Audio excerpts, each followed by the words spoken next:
नमस्कार दोस्तों, स्वागत है आप सबका। तो आज चलिए हम लोग बात करते हैं हिंदी व्याकरण में वर्ण विचार के बारे में। पहला एक वीडियो हम बनाए थे जिसमें भाषा और व्याकरण के बारे में जानकारी दिया गया था। तो आज हम लोग करेंगे वर्ण विचार। तो पहले जानते हैं कि वर्ण क्या होता है और एक एक करके हम लोग चीज़ों को क्लियर करेंगे। तो वर्ण को इंग्लिश में कहते हैं लेटर्स। लेटर्स कहते हैं जो व्याकरण है। व्याकरण को 3 अंगों में 3 भागों में बांटा गया है: वर्ण विचार, शब्द विचार और वाक्य विचार। तो वर्ण विचार को कहते हैं अंग्रेजी में फोनोलॉजी और शब्द विचार को कहते हैं मॉर्फोलॉजी और वाक्य विचार को कहते हैं सिंटैक्स। तो आइए जानते हैं वर्ण किसे कहते हैं। वर्ण क्या होता है? वर्ण को ही अंग्रेजी में लेटर कहा जाता है। तो भाषा की सबसे छोटी इकाई, भाषा की सबसे छोटी इकाई, भाषा की सबसे छोटी इकाई को वर्ण कहते हैं। भाषा की सबसे छोटी इकाई को वर्ण कहते हैं। वर्ण कहते हैं भाषा की, यानी सबसे जो छोटी इकाई होता है उसी को वर्ण कहा जाता है। जैसे ओ, आ, छोटी ई, बड़ी ई, क, ख, ग आदि, इस सब को वर्ण कहा जाता है। ये सब क्या है? वर्ण। इस सब को क्या है? वर्ण है। यानी अंग्रेजी में कहते हैं इन सब को लेटर कहते हैं, लेटर्स कहते हैं। तो वर्ण किसे कहते हैं? तो भाषा की सबसे जो छोटी इकाई होती है उसे वर्ण कहते हैं। भाषा की सबसे छोटी इकाई को वर्ण कहते हैं। और वर्ण जो होता है उसे हम लोग वर्ण को टुकड़ा नहीं किया जा सकता। ये सबसे छोटी इकाई होता है। जिस प्रकार अगर देखा जाए और मुद्रा में जो 1 रुपया का सिक्का होता है वो सबसे क्या होता है? छोटा मूल्य वाला होता है और उससे छोटा नहीं होता। उससे हम लोग टुकड़ा नहीं कर सकते हैं, उससे छोटा टुकड़ा नहीं किया जा सकता। जैसे 1 रुपये को सिक्का को यानी तोड़कर और उसे छोटा नहीं किया जा सकता, खंड नहीं कर सकते हैं उसको। वो सबसे क्या होता है? सबसे छोटा होता है। तो उसी प्रकार यहाँ भाषा की जो सबसे छोटी इकाई होती है उसे हम लोग क्या कहते हैं? वर्ण कहते हैं। जैसे ओ, आ, छोटी, बड़ी, को, ख, ग, ये सबको क्या कहते हैं? वर्ण कहते हैं। और ये भाषा की सबसे छोटी इकाई होती है जिससे और खंड नहीं किया जा सकता, खंडित नहीं किया जा सकता है। अब जानते हैं दूसरा नंबर में वर्णमाला। वर्णमाला, और अंग्रेजी को वर्णमाला में कहा जाता है अल्फ़ाबेट। वर्णमाला के बारे में जानते हैं। वर्णमाला किसे कहते हैं समझते हैं। तो वर्णमाला को अंग्रेजी में कहा जाता है अल्फ़ाबेट। तो अल्फ़ाबेट या वर्णमाला किसे कहते हैं? तो वर्णों के समूह को ही क्या कहा जाता है? वर्णमाला कहा जाता है। जो वर्णों का समूह होता है, वर्णों का समूह को ही क्या कहते हैं? वर्णमाला। वर्णों के समूह को वर्णमाला कहा जाता है। वर्णमाला कहा जाता है। वर्णों का समूह को वर्णमाला कहा जाता है। तो वर्णमाला आपका हो जाएगा, जैसे हिंदी वर्णमाला 2 टाइप का होता है, स्वर और व्यंजन। तो सभी स्वर और सभी व्यंजन क्या कहलाएंगे? वर्णमाला कहलाएंगे। यानी वर्णों का समूह को, जितने तरह के कोई भाषा को लिखने के लिए जिन चिन्हों का प्रयोग किया जाता है उन्हें ही क्या कहते हैं? वर्णमाला कहते हैं। यानी वर्णों का समूह, जैसे स्वर वर्ण का सभी समूह, स्वर वर्ण सारे व्यंजन वर्ण को हम लोग क्या कहेंगे? वर्णमाला कहेंगे, वर्णों का समूह को। तो अब हम लोग बढ़ते हैं आगे और जानते हैं एक एक करके। तो जैसे वर्णमाला में पहले होगा क्या? वर्णमाला जो उसको 2 भागों में बांटा गया है, स्वर और व्यंजन के रूप में। स्वर और व्यंजन के रूप में वर्णमाला जो है उसको 2 भागों में जैसे बांटा गया है। वर्णमाला को स्वर और व्यंजन मतलब वर्णमाला जो है, वर्णमाला में 2 तरह के वर्णों का, हिंदी वर्णमाला में 2 तरह के वर्णों का प्रयोग किया जाता है, स्वर वर्ण और होता है व्यंजन वर्ण।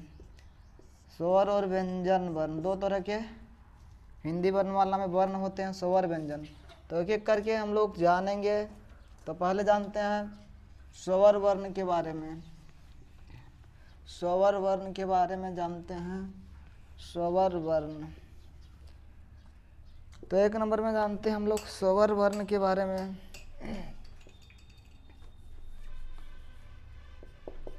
स्वर वर्ण, स्वर वर्ण।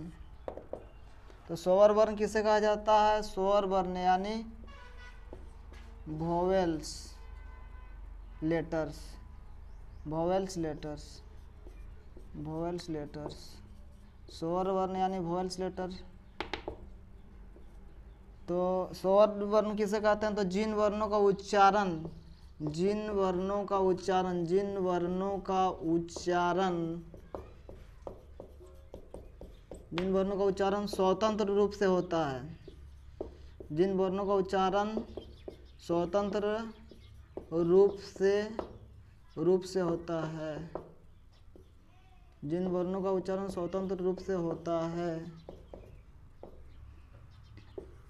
उसे स्वर वर्ण कहते हैं, उसे स्वर वर्ण कहते हैं। यानी जिन वर्णों का उच्चारण जो है स्वतंत्र रूप से होता है उन्हें स्वर वर्ण कहा जाता है। स्वतंत्र रूप से होता है, बिना किसी दूसरे वर्णों की सहायता से, मतलब स्वतंत्र रूप से, जिन वर्णों का उच्चारण स्वतंत्र रूप से होता है उसे स्वर कहते हैं। जैसे अ, आ, छोटी ई, बड़ी ई, छोटी ऊ, बड़ी ऊ, छोटी ए, बड़ी ए, छोटी ओ, बड़ी ओ। उसके बाद इन वर्णों को हम लोग स्वर वर्ण कहते हैं। तो स्वरों की संख्या अगर देखा जाए, स्वर की संख्या, तो स्वरों की संख्या कुल 11 है। स्वरों की संख्या कुल 11 है, कुल 11 है, कुल 11 है। स्वरों की संख्या कुल 11 है। इसमें से 2 वर्ण होते हैं, अंग और अह, अंग और अह। इन दोनों वर्णों को स्वर नहीं कहा जाता, ये दोनों वर्ण स्वर नहीं है। ये दोनों वर्ण अंग और न तो स्वर है न ही व्यंजन। इन दोनों को कहा जाता है अयग्वा। न तो इन वर्णों को स्वर कहा जाता है न ही व्यंजन कहा जाता है। इन वर्णों को कहा जाता है अयग्वा। तो ये अयग्वा कहलाते हैं। कुल स्वरों की संख्या 11 है। ओ, आप, छोटी, बड़ी, छोटी ऊ, बड़ी ऊ, ए, ओ। यानी कुल स्वरों की संख्या 11 है। अंग और अ को कहा जाता है अयग्वा कहा जाता है। तो आप जानते हैं ये स्वरों को 2 भाग में बांटा गया। जो स्वर वर्ण है इनको 2 भाग में बांटा गया है। स्वरों को 2 भाग में बांटा गया है। ये जो स्वर हैं उसको 2 भाग में बांटा गया है। स्वरों को 2 भाग में बांटा गया है। 2 भाग में स्वर को 2 भाग में बांटा गया है। ह्रस्व स्वर, ह्रस्व स्वर और दीर्घ स्वर। ह्रस्व स्वर और दीर्घ स्वर 2 भागों में बांटा गया है स्वर को, ह्रस्व स्वर और दीर्घ स्वर। तो ह्रस्व स्वर और दीर्घ स्वर किसे कहते हैं? ह्रस्व स्वर किसे कहते हैं? तो ह्रस्व स्वर मतलब जिन स्वरों का उच्चारण में, जिन स्वरों के उच्चारण में कम समय तथा कम वायु की आवश्यकता होती है, आवश्यकता होती है। जिन वर्णों का उच्चारण कम समय तथा कम वायु की आवश्यकता होती है उसे ह्रस्व स्वर कहते हैं। उसे ह्रस्व स्वर कहते हैं, ह्रस्व स्वर कहते हैं, उसे ह्रस्व स्वर कहते हैं। तो जिन स्वरों के उच्चारण में, जिन स्वरों के उच्चारण में स्वर जो है वो 2 तरह के 2 वर्गों में 2 भागों में बांटा गया। स्वरों को ह्रस्व स्वर और दीर्घ स्वर। तो ह्रस्व स्वर किसे कहते हैं? जिन स्वरों के उच्चारण में, जिन स्वरों के उच्चारण में, जिन स्वरों के उच्चारण में, जिन स्वरों के उच्चारण में, जिन स्वरों के उच्चारण में, उच्चारण में, जिन स्वरों के उच्चारण में कम समय लगता है, जिन स्वरों के उच्चारण में कम समय, कम समय, कम समय तथा कम समय तथा कम वायु की आवश्यकता होती है, कम वायु की आवश्यकता होती है, उसे ह्रस्व स्वर कहते हैं। जैसे ह्रस्व स्वर आपका ओ होता है, छोटी ई, और उसके बाद ओ, छोटी ई, छोटी ऊ और ओ छोटी ई, ओ छोटी ऊ और री, ये चार गो क्या होते हैं, ये चार गो हर्षव स्वर होते हैं। चार हर्षव स्वर होते हैं। और दीर्घ स्वर में आपका, अच्छा इसका परिभाषा, जिन स्वरों के उच्चारण में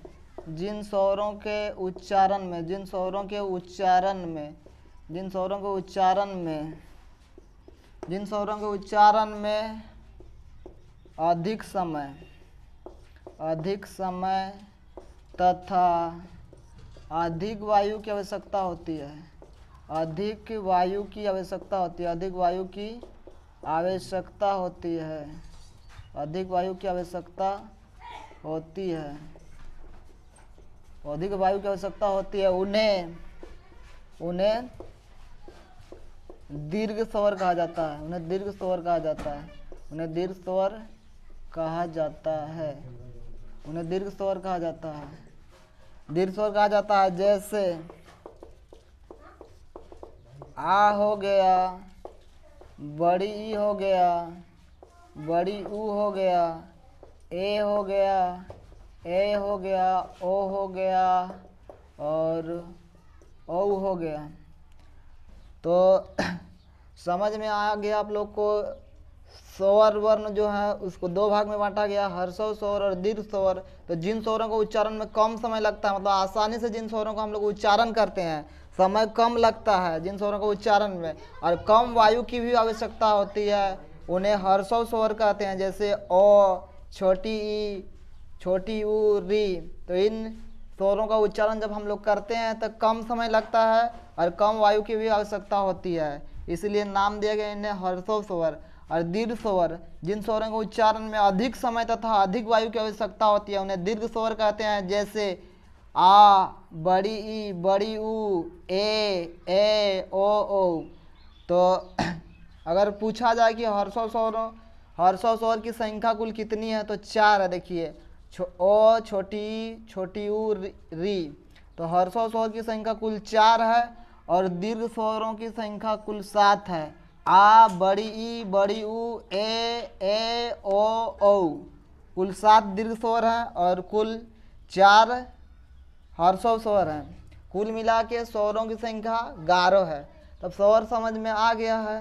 तो जिन वर्णों का उच्चारण क्या होता है, स्वर किसे कहते हैं, तो जिन वर्णों का उच्चारण स्वतंत्र रूप से होता है, मतलब बिना दूसरी वर्णों की सहायता से, उन्हें हम लोग स्वर वर्ण कहते हैं। आप जानते हैं व्यंजन वर्ण के बारे में। व्यंजन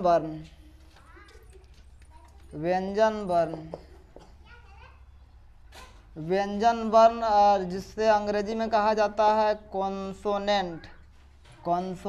व्यंजन वर्ण जिसको इंग्लिश में कहा जाता है कॉन्सोनेंट। व्यंजन वर्ण,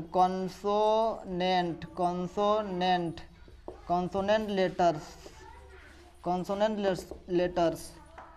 तो व्यंजन वर्ण किससे कहते हैं, तो इसका परिभाषा ठीक आपका स्वर वर्ण का विपरीत होगा। जिन वर्णों का उच्चारण यहाँ पर होगा, जिन वर्णों का उच्चारण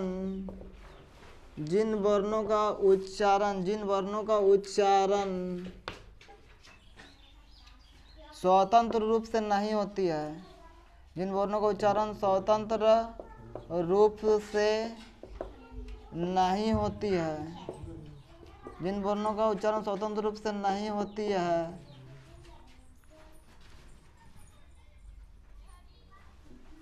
उसे व्यंजन वर्ण कहते हैं। उसे व्यंजन वर्ण कहते हैं। यानी स्वर वर्ण किससे कहते हैं, पढ़ चुके हैं हम लोग। स्वर वर्ण किससे कहते हैं, समझ चुके हैं कि जिन वर्णों का उच्चारण जो स्वतंत्र रूप से होता है उन्हें स्वर कहते हैं। लेकिन व्यंजन वर्ण किससे कहते हैं, तो जिन वर्णों का उच्चारण स्वतंत्र रूप से नहीं होती है उसे व्यंजन वर्ण कहते हैं। यानी व्यंजन वर्ण में क्या होता है, व्यंजन वर्ण में स्वरों की सहायता से, यानी स्वरों की सहायता से स्वरों की सहायता लेनी पड़ती है, यानी बिना स्वर की सहायता से हम लोग व्यंजन वर्ण का उच्चारण नहीं कर सकते हैं। यानी व्यंजन वर्ण का उच्चारण करते समय हम लोग स्वरों की सहायता लेते हैं, यानी व्यंजन वर्ण का उच्चारण स्वतंत्र रूप से नहीं होता है, इसका उच्चारण करने के लिए स्वरों की सहायता लेनी पड़ती है। जैसे क का ही हमको उच्चारण करना है, तो क का उच्चारण करने के लिए क जोड़ अ मिल के क्या बना है, क बना है। यानी हमको स्वर का क्या लेना पड़ रहा है, सहायता लेना पड़ रहा है। क का उच्चारण करने के लिए दूसरे वर्णों का, स्वर वर्णों का उच्चारण लेना पड़ रहा है। तो जिन वर्णों का उच्चारण स्वतंत्र रूप से नहीं होता है और उनके उच्चारण के लिए स्वरों की सहायता, जिन वर्णों का उच्चारण के लिए स्वरों की सहायता ली जाती है, उन्हें हम लोग कहते हैं व्यंजन वर्ण। जैसे क हो गया, ख हो गया। तो इन वर्णों का उच्चारण, जितने भी व्यंजन वर्ण होते हैं, इनका उच्चारण जब करते हैं तो हमें स्वर की सहायता लेनी पड़ती है और इनका उच्चारण स्वतंत्र रूप से नहीं हम लोग कर सकते हैं। तो अब समझते हैं कि व्यंजन वर्ण, जैसे देखिएगा व्यंजन वर्ण कौन कौन से वर्णों को हम लोग व्यंजन वर्ण कहते हैं। तो व्यंजन वर्ण जैसे हो गया क, ख, ग, घ, अंग, च, छ, ज, झ, य, ट, ठ, ड, ढ, मूर्धन्य, त, थ, द, ध, न, प, फ, ब, भ, म, य, र, ल, व, तालव्य स।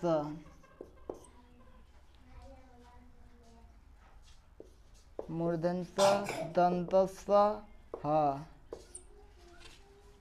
तो ये जो है हिंदी के क्या है, व्यंजन है। तो इन वर्णों का जितने भी व्यंजन है, इन व्यंजनों का उच्चारण करते समय हम लोग स्वर की सहायता लेते हैं। यानी स्वर की सहायता से व्यंजनों का उच्चारण किया जाता है। यानी व्यंजनों का उच्चारण स्वतंत्र रूप से नहीं होता, उसके लिए स्वर की सहायता लेना पड़ता है। तो अगर देखा जाए व्यंजनों की कुल संख्या कितनी है, तो अब देख सकते हैं यहाँ पर और दो वर्ण होते हैं। मूर्धन्य का अड़ा और अड़ा होता है, अड़ा और अड़ा होता है। तो व्यंजनों की अगर संख्या देखिएगा तो कुल मिला के कुल व्यंजन का जो संख्या है वो 35 है। कुल व्यंजनों का संख्या जो है 35 है। हिंदी वर्णमाला में कुल 35 व्यंजन है। कुल 35 व्यंजन है हिंदी वर्णमाला में, कुल मिला के 35 व्यंजन वर्ण है। लेकिन किसी किसी किताब में आपको 33 भी दिखने को मिलेगा, किसी किसी बुक्स में 33 भी रहता है। कुल व्यंजन 33 भी रहता है, किसी किताब में 35। इन दो वर्णों का गिनती किसी किसी किताब में ये दो वर्णों को नहीं लिया जाता है, ऐसे ये दोनों वर्णों को हटा के 33 होता है। और किसी किसी किताब में इन वर्णों को भी लिया जाता है, कुल मिला के 35 होता है। तो कुल 35 बोला जाए, अड़ और अड़ को लेके, अड़ नहीं लेके 33 होता है। तो किसी किताब में हम पढ़े हैं 35, किसी में क्या 33 पढ़े हैं व्यंजनों की संख्या। तो कुल व्यंजनों की संख्या 35 हो गया। चलिए 35 ही मानते हैं, ये अड़ और अड़ को भी लेते हैं। तो ये चीज़ याद रखना है कि कभी कभी 33 तो कभी कभी 35 कहीं दिया हुआ रहता है किसी किताब में। अब समझते हैं इनमें से आपका देखिए कुछ वर्णों को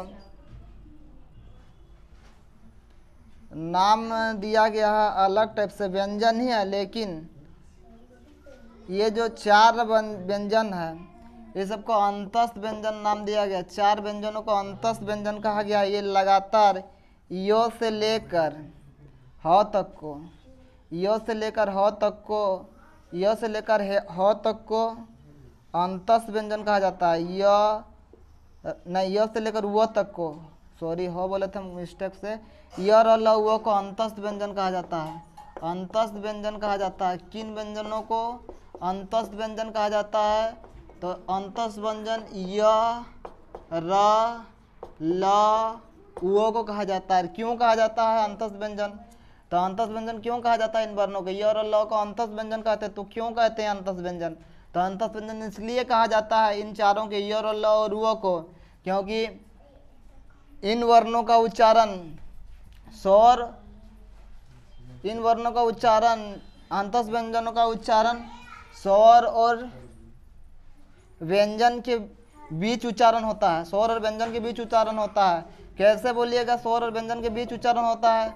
तो जैसे अगर हम हुआ शब्द बोलेंगे, हुआ शब्द, तो ये हुआ हम लोग को हुआ जैसा सुनाई देता है, हुआ जैसा सुनाई देता है। उसके बाद गई, अगर हम गई बोल रहे हैं तो गई शब्द जो है, गई जो शब्द है, चाहे तो गई हो गया। रीता जो शब्द है, रीता जो शब्द है, मान लीजिए कि रीता, रीता, रीता जो है हमें रीता जैसा सुनाई देता है।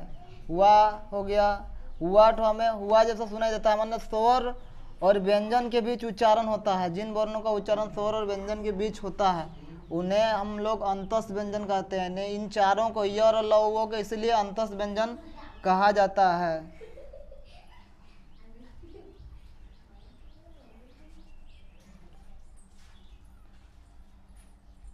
तब आगे हम लोग बढ़ते हैं और फिर समझते हैं। ये अंतस व्यंजन हुआ और उसके बाद और ये चार ठो व्यंजन को ये अलग नाम दिया गया। चार व्यंजनों को कौन कौन सा? तो तालव्य स, ये मूर्धन्य स और दंत स, ह को, इन वर्णों को कहा जाता है। व्यंजन तो है लेकिन इन व्यंजनों को ऊष्म व्यंजन कहा जाता है। ऊष्म व्यंजन के नाम से जाना जाता है, ऊष्म व्यंजन कहा जाता है। ये तीनों जो स है, तीनों स को, तालव्य स, मूर्धन्य स, दंत स और ह, इनको कहा जाता है ऊष्म व्यंजन। और क्यों, किस लिए ऊष्म व्यंजन क्यों कहा जाता है? तो ऊष्म व्यंजन क्यों कहा जाता है? तो जब हम लोग उच्चारण जब करते हैं तो उस समय वायु जो वायु जब हम लोग उच्चारण करते हैं इन सो का या हो का, इन तीनों सो का या हो का जब उच्चारण करते हैं तो वायु हमारे मुंह से रगड़ा कर क्या होती है, बाहर निकलती है। जब रगड़ाती है हमारे मुंह में, ये जब अक्षरों का उच्चारण करते हैं वायु जब रगड़ाती है हमारे मुंह में और बाहर आती है रगड़ा कर, तो जब रगड़ाती है वायु हमारे मुंह में तब गर्म हो जाता है, मतलब उष्म हो जाता है, गर्म हो जाता है। इसीलिए इन चारों को उष्म वर्ण कहा जाता है। और व्यंजन में और होता है चार ठो व्यंजन। चलिए यहाँ बता रहे हैं, चार व्यंजन होता है जो दो व्यंजनों के साथ मिलकर होता है। जैसे ह के बाद अच्छा जो है, अच्छा जो है दो व्यंजनों के मेल से बना है। अच्छा जो है दो व्यंजनों के, इसे इसीलिए कहा जाता है, इन चारों व्यंजनों को संयुक्त व्यंजन के नाम से जानते हैं, संयुक्त व्यंजन कहा जाता है। तो जिन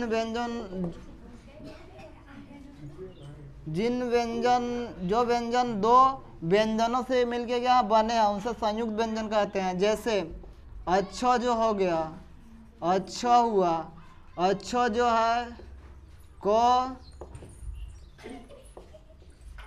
हलंत मूर्धन्य स, कलंत मूर्धन्य स से मिलके बना है अच्छा।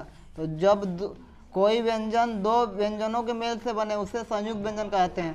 अच्छा के बाद तरह हो गया, तरह, तो जोड़ रो में हलन, तो और र से मिलके बना तरह। उसके बाद फिर गें हो गया, तो गें जो है वह जो जोड़ यहाँ से मिलके बना है गें। और उसके स्वरो जो है, स्वरो जो है सो जोड़ रो से मिलके बना है। जब दो व्यंजनों के मेल से जो व्यंजन बनते हैं, व्यंजनों के जो दो व्यंजनों के मेल से जो व्यंजन बनते हैं उन्हें संयुक्त व्यंजन कहते हैं। बाकी देखिए जितने व्यंजन होते हैं वो सब के लिए स्वरों की सहायता लेनी पड़ती है, लेकिन जो संयुक्त व्यंजन होते हैं वो उसके लिए व्यंजनों की, दूसरा वर्ण व्यंजनों की ही सहायता लेनी पड़ती है। तो इसलिए इन चारों को संयुक्त व्यंजन कहा जाता है।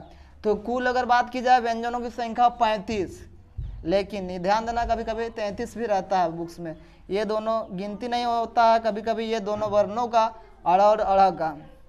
और संयुक्त व्यंजन की संख्या 4 होती है, अक्ष, तरह, ज्ञ और स्वरों। तो क्यों संयुक्त व्यंजन कहा जाता है? क्योंकि संयुक्त व्यंजन ये चारों को इसलिए कहा जाता है कि इन व्यंजनों का उच्चारण के समय इन व्यंजनों के उच्चारण में चाहे ये जो व्यंजन है दो व्यंजनों के मेल से बने होने के कारण इन्हें संयुक्त व्यंजन कहा जाता है। और अंतस व्यंजन की संख्या 4 होती है, य, र, ल, व। और उसके बाद उस व्यंजन की संख्या भी 4 होती है, तालव्य, मूर्धन्य, दंतस्थ। हाँ, तो इतना समझ में आ गया व्यंजन। तो व्यंजन का भी वर्गीकरण किया गया है, व्यंजनों को भी बांटा गया है। जिस प्रकार स्वरों को बांटा गया था हर्ष स्वर और दीर्घ स्वर के रूप में, उसी प्रकार यहाँ व्यंजनों को भी बांटा गया है। व्यंजन जो है उसको 3 भाग में बांटा गया है। तो आइए समझते हैं कौन कौन से 3 भाग में बांटा गया है व्यंजनों को। तो व्यंजन वर्ण जो है उसको 3 भाग में बांटा गया है। तो समझिएगा किस किस आधार पर?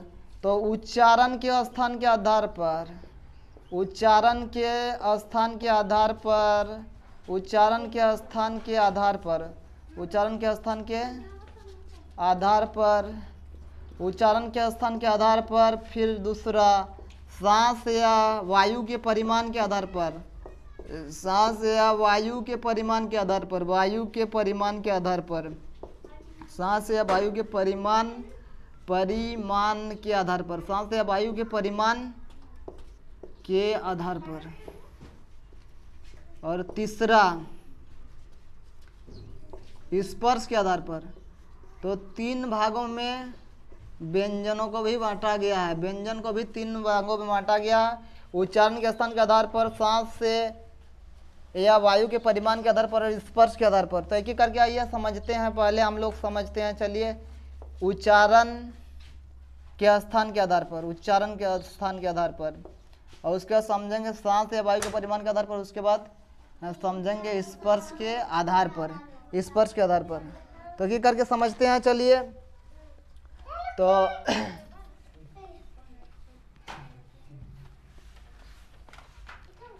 उच्चारण के स्थान के आधार पर समझते हैं।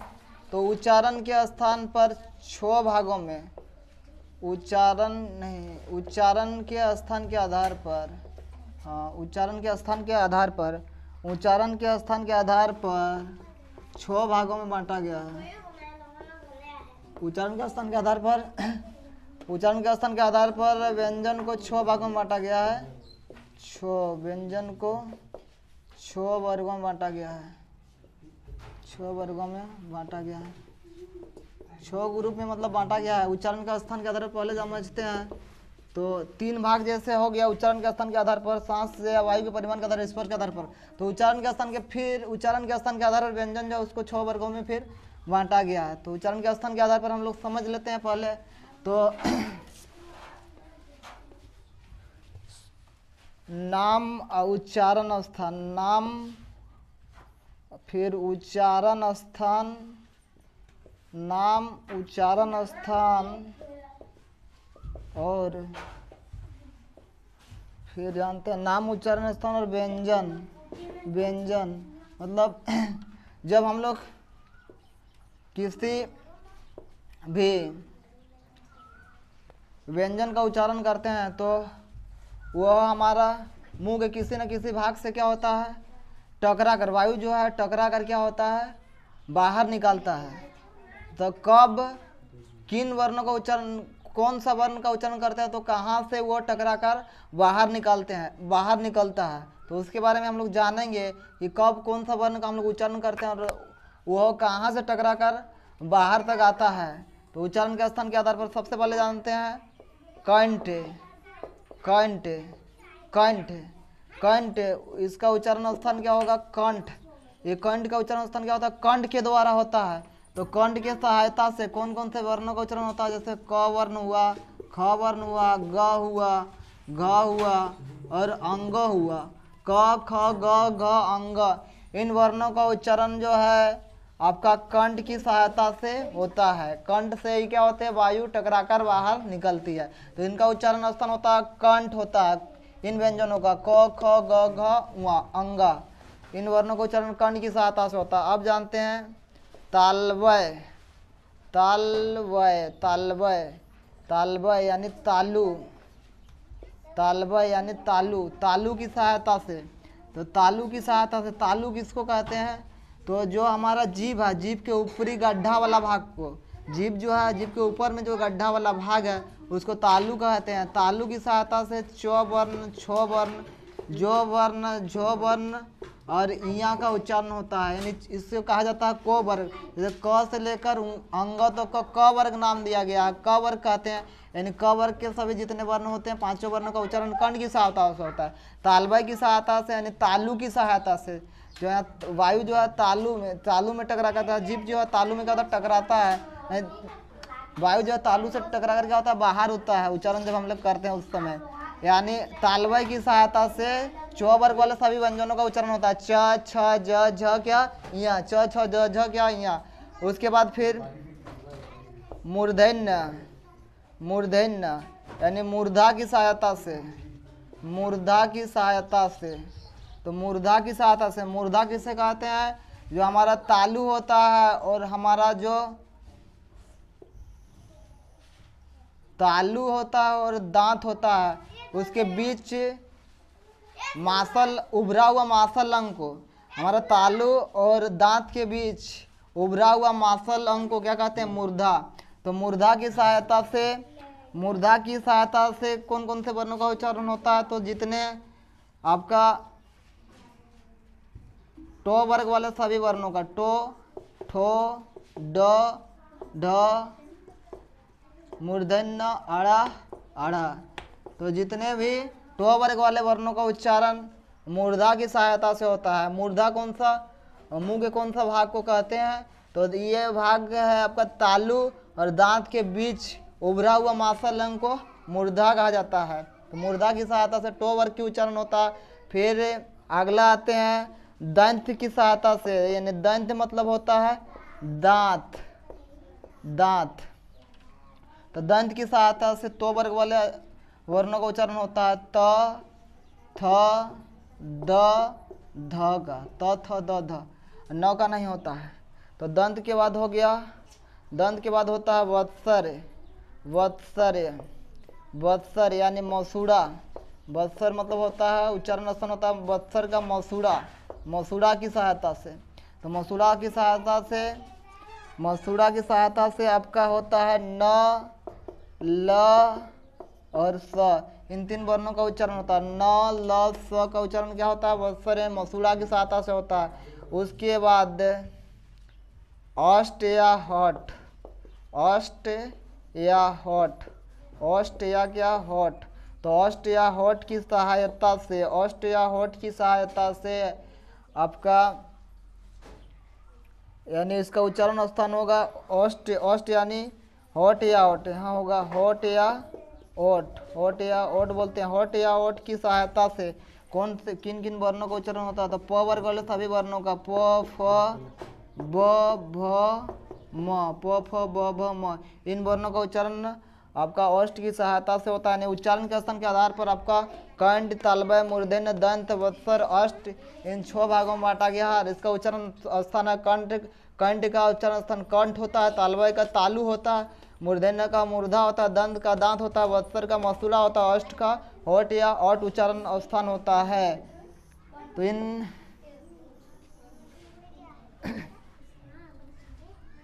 वर्णों को अगर देखा जाए, इन वर्णों की संख्या कितनी है, तो उच्चारण के स्थान पर वर्णों की संख्या यानी व्यंजनों की संख्या कुल कितनी है, तो यहाँ देखा जाएगा तो सभी को गिनने से आपका 29 होगा। तो कुल यहाँ पर 29 वर्ण है।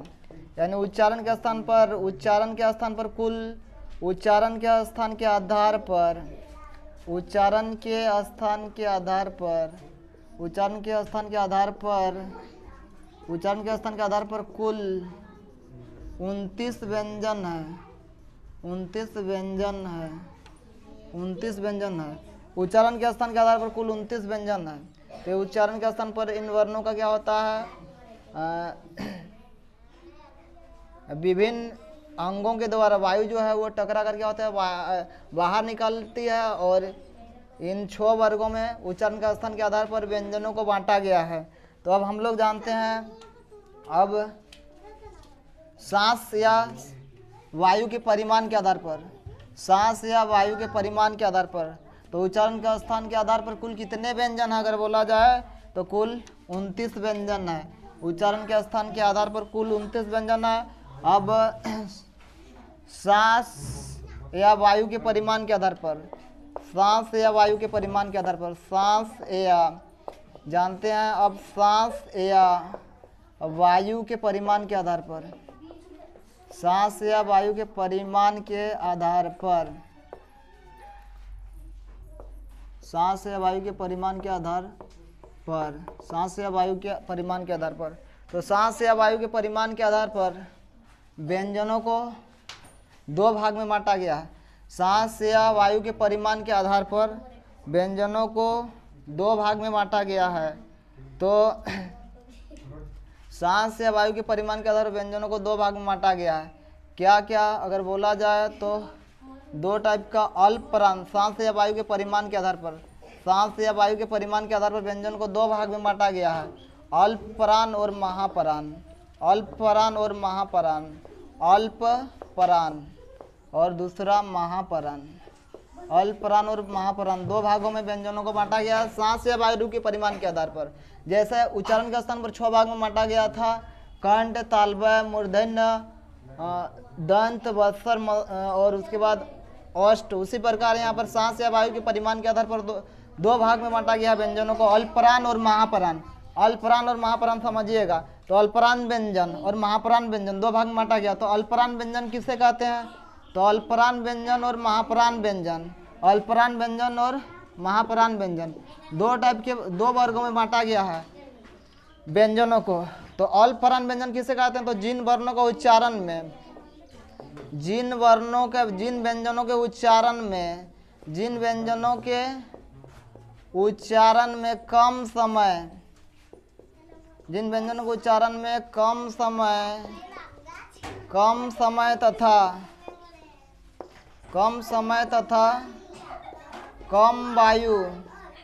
कम वायु की आवश्यकता होती है, कम वायु की आवश्यकता होती है, यानी कम वायु का क्या होता है, दरकार होता है जिन वर्णों को उच्चारण करते समय, और कम समय जिन वर्णों को उच्चारण में लगता है, जिन वर्णों को उच्चारण में कम समय लगता है, कम वायु का दरकार होता है, आवश्यकता होती है, उसे आवश्यकता होती है, उसे अल्पप्राण व्यंजन कहते हैं, उसे अल्पप्राण व्यंजन कहते हैं, उसे अल्पप्राण व्यंजन कहते हैं, उसे अल्पप्राण व्यंजन कहते हैं, अल्पप्राण व्यंजन कहते हैं। तो जिन वर्णों को उच्चारण में कम समय तथा कम वायु की आवश्यकता होती है उसे अल्पप्राण व्यंजन कहते हैं। जैसे अगर बोला जाए तो क, ग, अंग, क वर्ग के यानी पहला, तीसरा, पांचवा अक्षर को अल्पप्राण कहा जाता है। कोई वर्ग का पहला, तीसरा और पांचवा अक्षर, क वर्ग के क, ग, अंग, उसके बाद चो वर्ग के पहला, उसके बाद जो तीसरा अक्षर और पांचवा अक्षर, व्यंजनों के वर्गों के पहला, तीसरा, पांचवा अक्षर को अल्पप्राण व्यंजन कहा जाता है। को वर्ग में क, ग, अंग हुआ, चो वर्ग में चो, जो, यहाँ हुआ। उसी प्रकार टो वर्ग में ट, ड, उसके बाद मूर्धन्य टो, ड, मूर्धन्य। तो वर्ग में होंगे उसी प्रकार तो वर्ग वाला में होगा आपका तो, जैसे ये क वर्ग वाला हुआ क वर्ग, उसी प्रकार ये च वर्ग हुआ, उसी प्रकार टो वर्ग में ट, ड, मूर्धन्य। उसके बाद तो वर्ग में तो के बाद एक छोड़ के थ, द, त, द और दंतन, यानी तो वर्ग में पहला, तीसरा और पांचवा अक्षर, प्रत्येक वर्ग के पहला, तीसरा, पांचवा अक्षर। उसके प वर्ग में प, ब, म, पहला, तीसरा, पांचवा, प, ब, म, प वर्ग के इन वर्णों को अल्पप्राण व्यंजन कहा जाता है, क्योंकि इन वर्णों को उच्चारण में कम समय कम वायु की आवश्यकता होती है, कम वायु की आवश्यकता और कम समय लगता है। उसके बाद इस सब को छोड़ के जो अंतस्थ व्यंजन होते हैं य, र, ल, व, इस सबको अंतस्थ व्यंजन कहा जाता है। तो ये भी अल्पप्राण व्यंजन कहते हैं, इस सबको उच्चारण में भी कम समय लगता है। तो य, र, ल, व, ये अंतस्थ व्यंजन जो होते हैं ये सब भी अल्पप्राण व्यंजन कहलाते हैं। और उसके बाद फिर तालव्य स, मूर्धन्य स और दंत स, इन तीन वर्णों को ये तीनों वर्ण भी ये ऊष्म वर्ण है, ऊष्म वर्ण है। इससे पहले बताया था अंतस्थ वर्ण ऊष्म वर्ण क्या होता है, ये ऊष्म वर्ण है। तो इस उस वर्ण में फिर भी इस सबको कहा जाता है अल्पप्राण कहा जाता है, क्योंकि इस सब उच्चारण में कम समय लगता है और कम वायु की आवश्यकता होती है। तो समझ में आ गया कि हम लोग अल्पप्राण वर्ण किससे कहते हैं। आप जानते हैं महाप्राण वर्ण, तो जिन वर्णों का उच्चारण में जिन वर्णों का उच्चारण में अधिक समय तथा अधिक वायु की आवश्यकता होती है, अधिक वायु की आवश्यकता होती है, अधिक वायु की आवश्यकता होती है, अधिक वायु की आवश्यकता होती है। जिन वर्णों के उच्चारण में मतलब जिन व्यंजन वर्णों के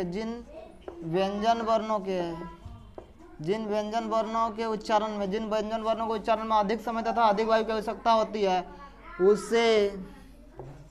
उसे महाप्राण व्यंजन कहते हैं। उसे महाप्राण व्यंजन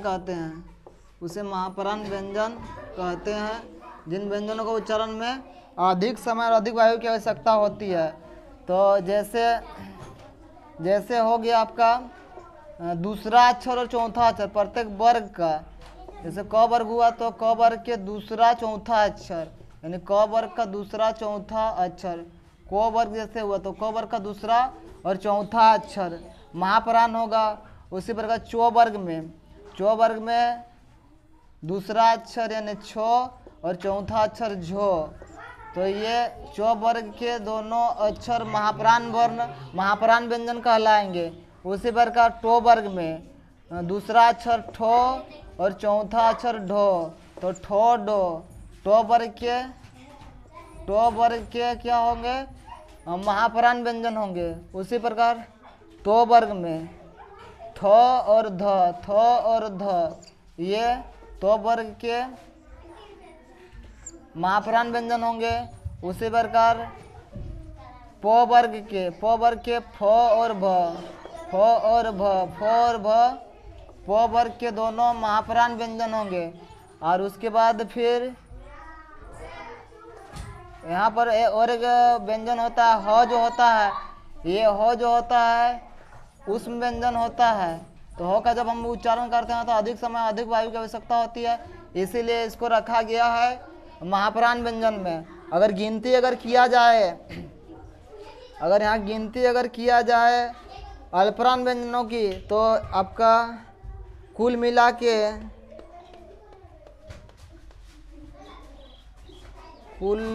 अगर देखा जाए तो 22 हैं। कुल मिला के 22 से आपका अल्पप्राण व्यंजन है, यानी अल्पप्राण व्यंजनों की संख्या कुल 22 होती है। अल्पप्राण व्यंजनों की संख्या कुल 22 होती है। अल्पप्राण जो व्यंजन है, यानी जिन व्यंजनों का उच्चारण में कम समय और कम वायु की आवश्यकता होती है, तो ऐसे व्यंजन कितने हैं, तो अल्पप्राण व्यंजनों की संख्या 22 है। अल्पप्राण व्यंजन 22 है। और महाप्राण जिन व्यंजनों के उच्चारण में अधिक समय अधिक वायु की आवश्यकता होती है, तो ऐसे व्यंजनों की संख्या कितना है, 11 है। तो कुल 11 महाप्राण व्यंजन है और कुल 22 अल्पप्राण व्यंजन है। अगर देखा जाए कुल सांस या परिमाण के आधार पर कितने व्यंजन है, तो 33 है। सांस या वायु की परिमाण के आधार पर व्यंजनों की संख्या, सांस या वायु की परिमाण के आधार पर कुल 33 व्यंजन है। अल्पप्राण व्यंजन 22 है, महाप्राण व्यंजन 11 है। इससे पहले हम लोग उच्चारण का स्थान पर व्यंजन पढ़े थे, तो उच्चारण का स्थान पर हम लोग कुल 29 व्यंजन पढ़े थे। अब हम लोग जानेंगे स्पर्श के आधार पर व्यंजनों के प्रकार, स्पर्श के आधार पर, तो स्पर्श के आधार पर, स्पर्श के आधार पर व्यंजनों के प्रकार, तो स्पर्श के आधार पर व्यंजनों के प्रकार, तो स्पर्श के आधार पर व्यंजनों के प्रकार, स्पर्श के आधार पर, तो स्पर्श के आधार पर व्यंजनों को भी, स्पर्श के आधार पर भी व्यंजन को 3 वर्गों में 3 भागों में बांटा गया है। स्पर्श के आधार पर, स्पर्श के आधार पर, तो स्पर्श के आधार पर व्यंजन, स्पर्श के आधार पर व्यंजन, तो स्पर्श के आधार पर व्यंजन, तो स्पर्श के आधार पर व्यंजन, तो स्पर्श के आधार पर व्यंजन, तो स्पर्श के आधार पर व्यंजन, तो स्पर्श के आधार पर भी, स्पर्श के भी आधार पर भी व्यंजनों को 3 भाग में बांटा गया है। कौन कौन सा? तो एक पहला स्पर्श व्यंजन, स्पर्श व्यंजन, स्पर्श व्यंजन, दूसरा अंतस्थ, दूसरा अंतस्थ, और तीसरा उष्म, तीसरा उष्म, यानी स्पर्श व्यंजन, अंतस्थ और तीसरा क्या? उष्म। इन 3 भागों में क्या किया गया है? बांटा गया है। स्पर्श के आधार पर भी व्यंजनों को, स्पर्श के आधार पर भी क्या व्यंजन को 3 भाग में बांटा गया? स्पर्श व्यंजन, अंतस्थ व्यंजन और उष्म व्यंजन। स्पर्श व्यंजन, अंतस्थ व्यंजन और उष्म व्यंजन, स्पर्श, अंतस्थ और उष्म व्यंजन, 3 भागों में बांटा गया है व्यंजनों को। तो स्पर्श व्यंजन किसे कहते हैं? तो स्पर्श व्यंजन जब हम लोग किसी व्यंजन का उच्चारण करते हैं तो हमारी जो जीभ है, जीभ से किसी न किसी मुंह के किसी न किसी भाग में क्या होता है? जीभ स्पर्श करता है, तो उन वर्णों को क्या कहते हैं? स्पर्श व्यंजन। जब हम लोग किसी व्यंजन का उच्चारण करते हैं तो जीभ हमारा जो है मुख के किसी न किसी भाग को क्या करता है? स्पर्श करता है, तो उसे स्पर्श व्यंजन कहते हैं। तो स्पर्श व्यंजन यानी स्पर्श कर क्या होता है? वह साउंड जो है, ध्वनि जो है बाहर निकलता है उच्चारण होकर, जब हम लोग किसी व्यंजन का उच्चारण करते हैं तो स्पर्श व्यंजन, स्पर्श व्यंजन जैसे को वर्ग वाले स्पर्श व्यंजन जानेंगे।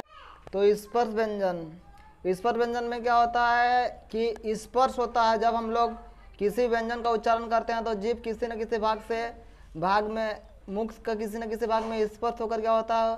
उन व्यंजनों का उच्चारण होता है, तो उन्हें हम लोग स्पर्श व्यंजन कहते हैं। जैसे को वर्ग वाले क, ख, ग, घ, अंग। चो वर्ग वाले सभी व्यंजन जैसे च, छ, ज, झ, या को स्पर्श व्यंजन कहा जाता है। उसी पर टो वर्ग वाले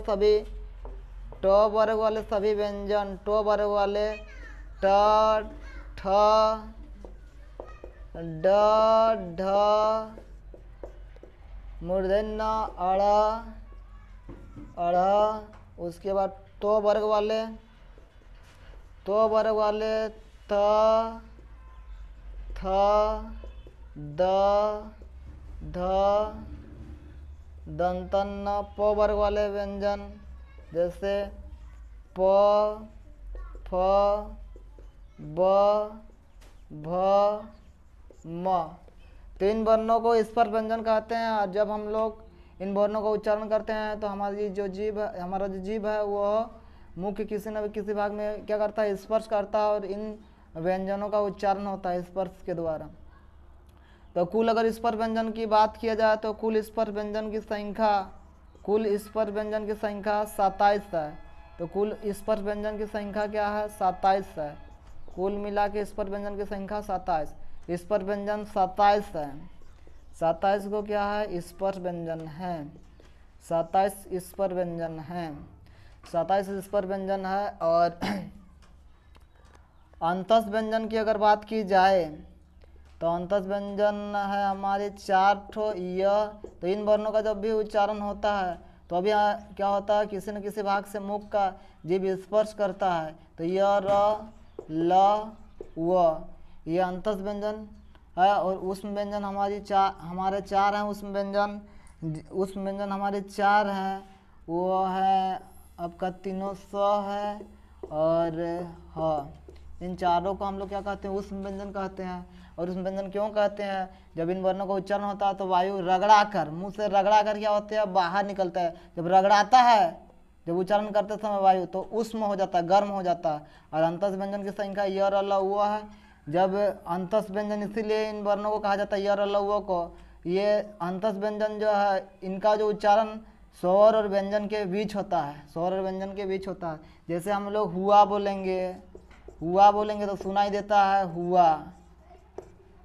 फिर हम लोग जैसे रीता बोलेंगे रीता तो सुनाई देता है रीता, अगर बोलेंगे तो रीता जैसा सुनाई देता है। इसीलिए य र ल चारों वर्णों को अंतस व्यंजन कहा जाता है। तो समझ में आ गया कि स्पर्श व्यंजन की संख्या कुल 27 होती है, 27 है। और अंतस व्यंजन की संख्या कुल 4 है। उस व्यंजनों की संख्या कितना है? 4 है। तो और थोड़ा सा हम लोग आगे बढ़ते हैं, बात करते हैं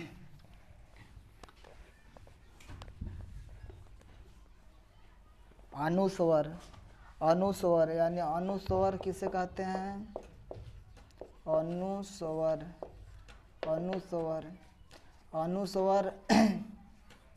अनुस्वर यानी अनुस्वर का चिन्ह इस प्रकार से एक बिंदी होता है, अनुस्वर इन्हें कहा जाता है अनुस्वर। तो अनुस्वर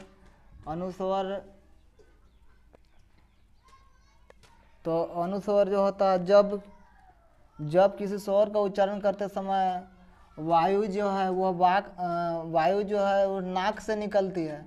जब किसी स्वर का उच्चारण करते समय जब किसी स्वर का उच्चारण करते समय जब किसी स्वर का उच्चारण करते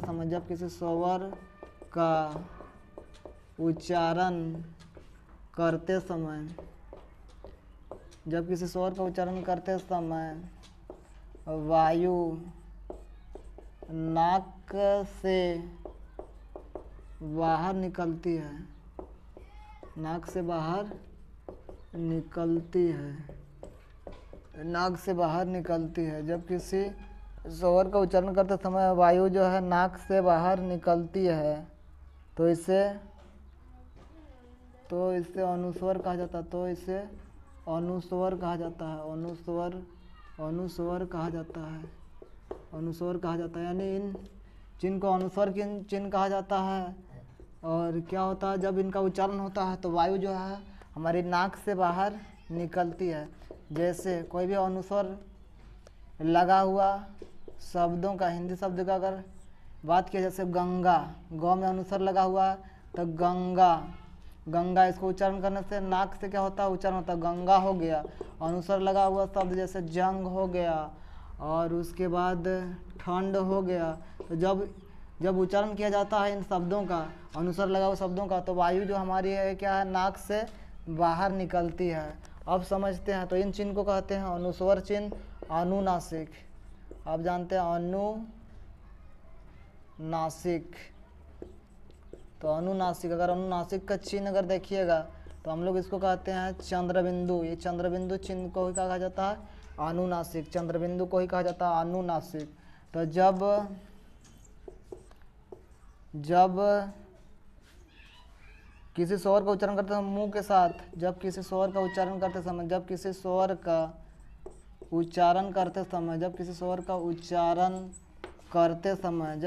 का उच्चारण करते समय वायु जो है, वायु नाक तथा मुंह से बाहर निकलती है,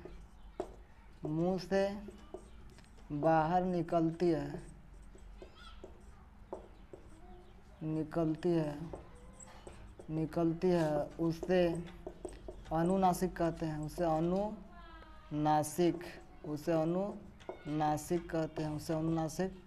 कहते हैं। तो उसे अनुनासिक कहते हैं। तो जब भी अनुनासिक वाले शब्दों का, जब हिंदी शब्दों का उच्चारण किया जाता है तो वायु जो हमारी नाक और मुंह की द्वारा क्या होती है? बाहर निकलती है वायु। जैसे चांद हो गया, चांदनी हो गया, चांदनी, ये शब्दों का, अनुनासिक लगा हुआ शब्दों का जब हम लोग हिंदी में उच्चारण करते हैं, ऊँट हो गया, तो ये तब क्या होता है? हमारा जो मेहंदी हो गया, जो हमारा जो चांद, चांदनी, ऊँट, मेहंदी। जब जब उच्चारण किया जाता है इन हिंदी शब्दों का अनुनासिक लगा हुआ, तो उच्चारण करते समय हमारा जो वायु है वह नाक और मुंह के द्वारा क्या होता है, निकलता है। तो अनुनासिक को चंद्रबिंदु भी कहा जाता है। और उसके बाद जान लेते हैं और एक ठो चिन्ह, तो उस चिन्ह को कहते हैं हम लोग विसर्ग। विसर्ग, विसर्ग चिन्ह। जैसे 2 ठो बिंदु रहेगा विसर्ग, तो इस चिन्ह को कहा जाता है विसर्ग। तो विसर्गो जो है इसका उच्चारण हो के समान होता है। विसर्ग का उच्चारण, विसर्ग जो है विसर्ग का उच्चारण, विसर्ग का उच्चारण, विसर्गों का उच्चारण हो के समान होता है, हो के समान होता है, हो के समान होता है। मान्य विसर्गो जहाँ लगा हुआ रहेगा वो विसर्गों का उच्चारण हो के समान होता है।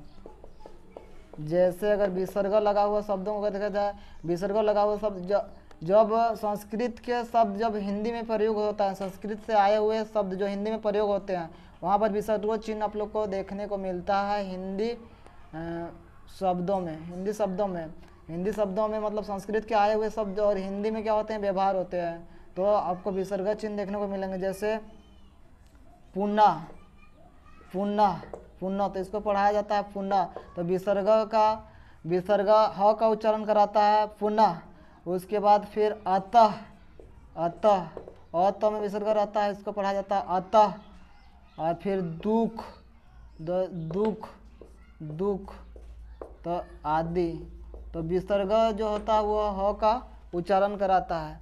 तो चलिए एक बार चर्चा फिर कर देते हैं हम लोग क्या क्या आज पढ़ें वर्ण विचार में। एक बार फिर शॉर्ट में इसका रिवीजन करते हैं। तो सबसे पहले हम लोग पढ़ें वर्ण किसे कहते हैं, जाने तो वर्ण किसे कहते हैं, भाषा की सबसे छोटी इकाई को, और उसको और खंडित नहीं किया जाता है।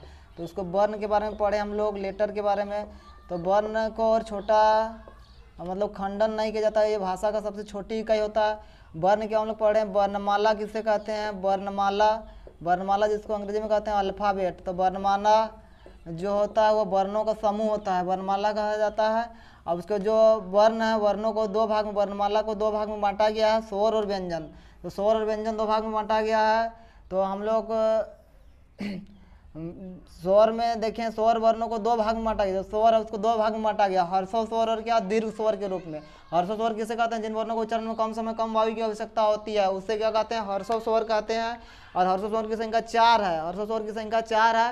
अ, छोटी ई, उसके बाद छोटी उ और री। उसके दीर्घ स्वर जिन स्वरों के उच्चारण में अधिक समय तथा अधिक वायु की आवश्यकता होती है उन्हें दीर्घ स्वर कहते हैं। और इनकी संख्या 7 है, जैसे आ, बड़ी, बड़ी उ, ए, ओ। उसके बाद हम लोग व्यंजन पढ़ें।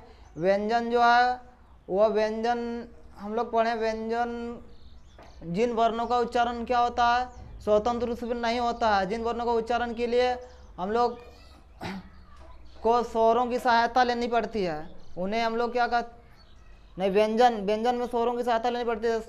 सॉरी, जिन वर्णों का उच्चारण में मतलब जिन वर्णों का उच्चारण, हाँ, व्यंजन में ही जिन वर्णों का उच्चारण में क्या होता है, स्वरों की सहायता लेनी पड़ती है, माने स्वतंत्र रूप से नहीं होता है, उससे व्यंजन कहते हैं, व्यंजन वर्ण कहते हैं। और व्यंजन वर्ण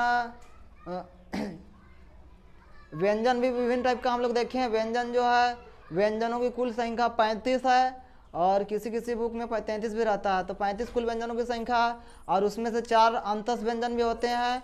य, र, ल, व को अंतस व्यंजन कहा जाता है, और 4 उष्म व्यंजन होता है जो तालव्य, मूर्धन्य, दंतस और ह होता है। और उसके बाद फिर हम लोग पढ़ें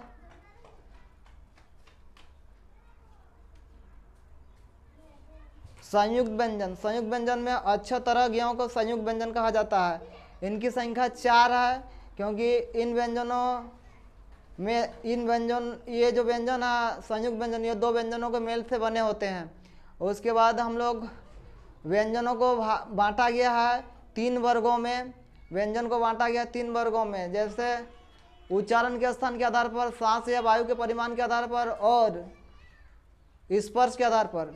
तो सांस उच्चारण के स्थान पर व्यंजनों के कुल व्यंजन 29 हैं उच्चारण के स्थान के आधार पर। और सांस या वायु के परिमाण के आधार पर कुल व्यंजनों की संख्या 33 है, जिनमें से अल्परान और महापरान 2 वर्गों में बांटा गया है सांस के आधार पर व्यंजनों को। तो अल्परान व्यंजनों की संख्या टोटल 22 है और महापरान व्यंजनों की संख्या कुल 11 है। अब उसके बाद हम लोग पढ़े स्पर्श के आधार पर व्यंजन को 3 भाग में बांटा गया है। स्पर्श के आधार पर व्यंजनों को 3 वर्गों में बांटा गया है, स्पर्श व्यंजन, अंतस्थ व्यंजन और ऊष्म व्यंजन। तो स्पर्श व्यंजनों की कुल संख्या 27 होती है। और जब हम लोग किसी व्यंजन का उच्चारण करते हैं तो हमारा जीभ जो है मुख का किसी न किसी भाग को क्या करता है, स्पर्श करता है और उच्चारण होता है। तो स्पर्श व्यंजन की कुल संख्या 27 है। और उसके बाद अंतस्थ व्यंजन भी स्पर्श व्यंजन में ही आता है। अंतस्थ व्यंजन की संख्या 4 पहले ही बता दिए, यर अल हुआ। और ऊष्म व्यंजन तालव्य मूर्धन्य और हाँ। अब उसके बाद हम लोग पढ़े अनुस्वर किसे कहते हैं। तो अनुस्वर जो बिंदी जैसा जो होता है उन्हें अनुस्वर कहते हैं। और जब ये किसी भी वर्णों में लगता है तो वह इसका जब उच्चारण करते हैं तो ये इसका उच्चारण जो है उच्चारण करते समय वायु जो है नाक से क्या होती है, निकलती है। तो इसे अनुस्वर कहते हैं। एक बिंदी जैसा चिन्ह होता है। फिर चंद्र बिंदु, एक चंद्र और एक बिंदु होता है, चंद्र बिंदु चिन्ह जिसको अनुनासिक कहा जाता है। तो अनुनासिक का उच्चारण करते समय वायु जो है हमारी नाक तथा मुंह से क्या होती है, बाहर निकलती है। और उसके बाद हम लोग पढ़ें विसर्ग। विसर्ग का उच्चारण क्या होता है, ह के समान होता है। तो विसर्ग संस्कृत भाषा से आए हुए हिंदी शब्दों में विसर्ग चिन्ह देखने के लिए हमें मिलता है। तो इतना ही आज हम लोग वर्ण विचार में इतना कुछ सीखे वर्ण विचार में। और आगे हम लोग मिलेंगे नेक्स्ट वीडियो में। अगर वीडियो आप लोग को अच्छा लगा, समझ में आया वर्ण विचार, तो ज़रूर वीडियो को लाइक, कमेंट, सब्सक्राइब, शेयर ज़रूर कीजिएगा, ताकि हमें अगला वीडियो बनाने के लिए उत्सुकता हो। चलिए ठीक है, और फिर मिलेंगे नेक्स्ट वीडियो में।